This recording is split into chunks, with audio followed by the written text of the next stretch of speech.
से मैं हूं आपके साथ नदीम अकरम। इस वक्त जयपुर में मैं मौजूद हूं। अभी हाल ही में गुजरात के हिमाचल प्रदेश के चुनाव जो हैं वो खत्म हुए। अब पूरे देश का फोकस जो है वो राजस्थान पर आकर के टिक चुका है, वो मध्य प्रदेश पर टिक चुका है। कहां कहां जहां जहां चुनाव होने वाले हैं अभी से उसके लिए तैयारियां जो हैं वो भारतीय जनता पार्टी और कांग्रेस द्वारा शुरू कर दी गई है। जब जयपुर में है, राजस्थान की बात होना जरूरी है और राजस्थान के मुद्दों को भली भांति जानने के लिए हमारे साथ इसी इंटरव्यू में बात करने के लिए राम गोपाल भूरिया जी मौजूद हैं, जो कि एसडीपीआई से जुड़े हुए हैं, यहाँ के मुद्दों को देखते हैं। इनसे हर एक सवाल के बेबाकी से जवाब लिए जाएंगे। सर, सबसे पहले मैं ये जानना चाहता हूँ कि राजस्थान के मुद्दे की जब बात आ रही है तो राजस्थान में भारतीय जनता पार्टी जो जगह जगह जाकर के अपनी रैलियां कर रही है उसका नाम दिया गया है आक्रोश रैली। और अगर बात की जाए कांग्रेस की तो कांग्रेस जो है वो भारत जोड़ो यात्रा निकाल रही है, उसकी यात्रा अभी राजस्थान में चल रही है। कैसे देखते हैं इन दोनों चीजों को? और भारतीय जनता पार्टी का आक्रोश रैली के पैम्पलेट की अगर बात करते हैं तो सिर्फ नफरती एजेंडा भरा हुआ है। जी सर, भारतीय जनता पार्टी विपक्ष में पार्टी है राजस्थान के अंदर, वो अपना पॉलिटिकल एजेंडा है। अब उनको आगे चुनाव आ रहे हैं तो लोगों को जागरूक करने के लिए अपना पार्टी अपना पॉलिटिकल एजेंडा काम कर रही है, उसका नाम उन्होंने आक्रोश यात्रा दिया हुआ है। वैसे राजस्थान के मुद्दों में उस पार्टी से ने कुछ भी ऐसा कोई लग नहीं रहा है कि राजस्थान के जो ज्वलंत समस्याएं हैं उनके ऊपर कोई ध्यान दे रहा है। कुछ भी काम नहीं हो रहा है, उनके नुक्कड़ सभाएं हो रही है, भीड़ भाड़ इकट्ठा हो रही है, पैसे वाली पार्टी है, पूंजीवादी पार्टी है, वो कुछ भी कर सकती है। लेकिन आम आदमी से उसका कोई लेना देना नहीं है। आम आदमी कोई उसे नजदीक नहीं आ रहा है, टोटल उसे दूर हट रहा है। बात रही राहुल गांधी जी का भारत जोड़ो यात्रा, राहुल गांधी जी भी अपना ठीक है, वो बैठे बैठे क्या करें एक्चुअली। राहुल गांधी जी जहाँ चुनाव होता है वहां तो जाते नहीं है।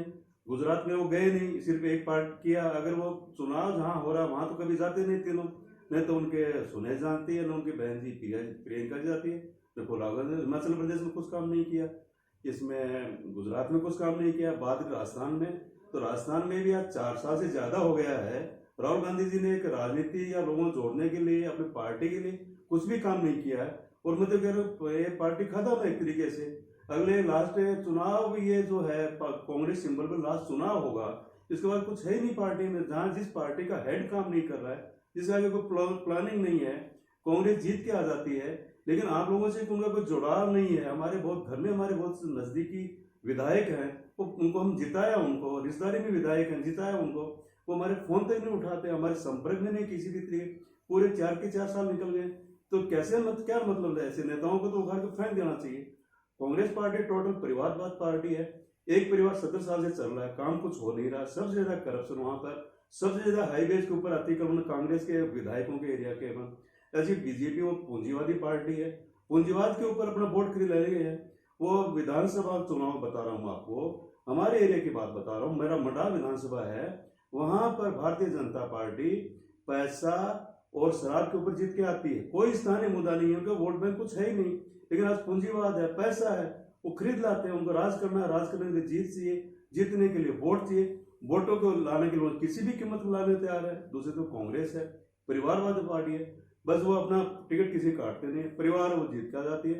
मेनली राजस्थान में हो क्या रहा है कि मुस्लिम समुदाय बहुत ज्यादा है, बोला बाला है, उनके पास में कोई एजुकेशन नहीं है, किसी वजह से आगे नहीं पढ़ पाए।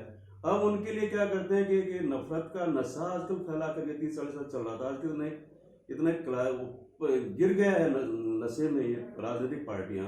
तो उसमें क्या कर रहे हैं कि ये नफरत फैलाते हैं। तो मुस्लिम समुदाय क्या करता है, डरता हुआ है, जैसे भी उनके पास कोई ऑप्शन नहीं होता है वो कांग्रेस को वोट दे देता है। ये कांग्रेस को कुछ नहीं। अगर मुस्लिम समुदाय अपना खुद का वोट बैंक बनाती है, जिसको एसडीपीआई नाम दिया गया, social democratic party of India दिया गया है, ये अगर काम करती है, इसके अंदर मुस्लिम समुदाय काम करती है, इनको सत्ता में आने से कभी को रोक नहीं सकता है। जब एसडीपीआई खुद आएगी, अपने खुद के एजेंडे बनाए, क्यों किसी के अलायंस करे, क्यों किसी पीछे भाग रहे? इन्हें खुद के 55-60 विधायक आते हैं और जिस पार्टी, और हर एक विधानसभा में मुस्लिम के वोट है।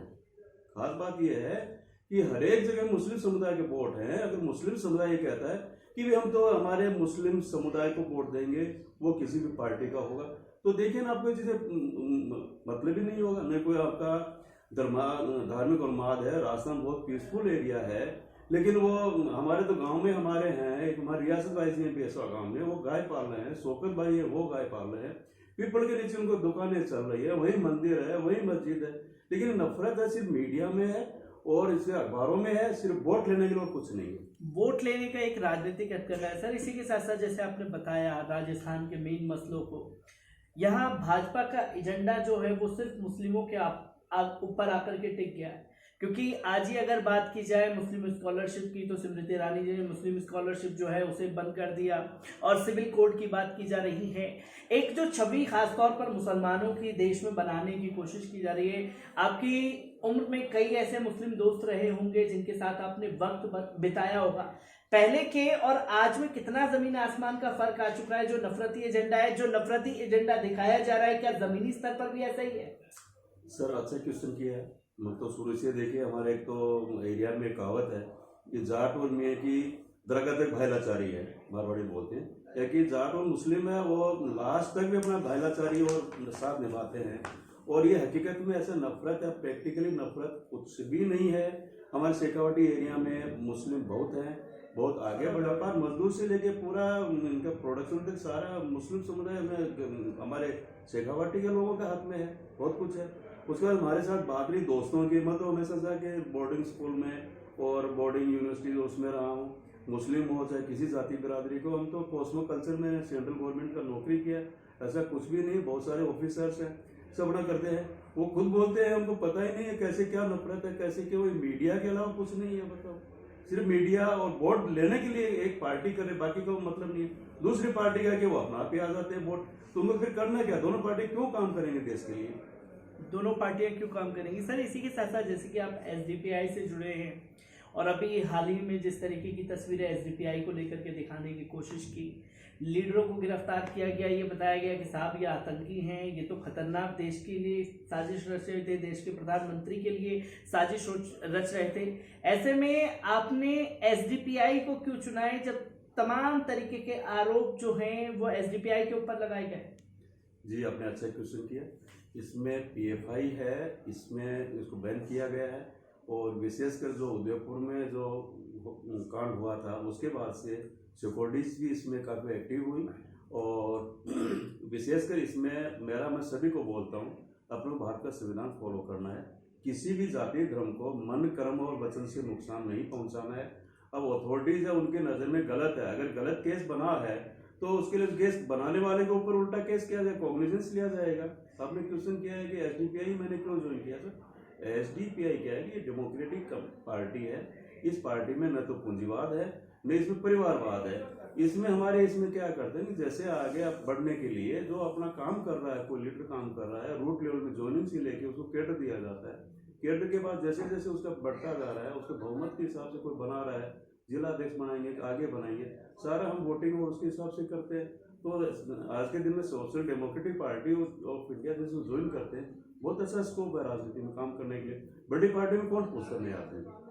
मतलब लोग नौकरी से रिटायर हुआ, बड़ी पार्टी में पीछे से घूमते रहे, कोई मतलब नहीं होता।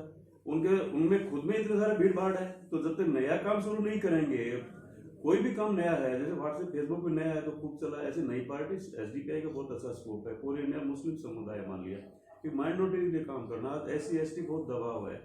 मैं ओबीसी से बिलोंग करता हूँ, ओबीसी का सब कुछ खतरे में। ओबीसी का हमारे यहाँ पर एक चौधरी चरण सिंह प्रधानमंत्री बना, गृह मंत्री बने, वो प्रधानमंत्री बने, डिफेंस मिनिस्टर, आज इनके वोट ले लेते हैं, कोई पूछता ही नहीं।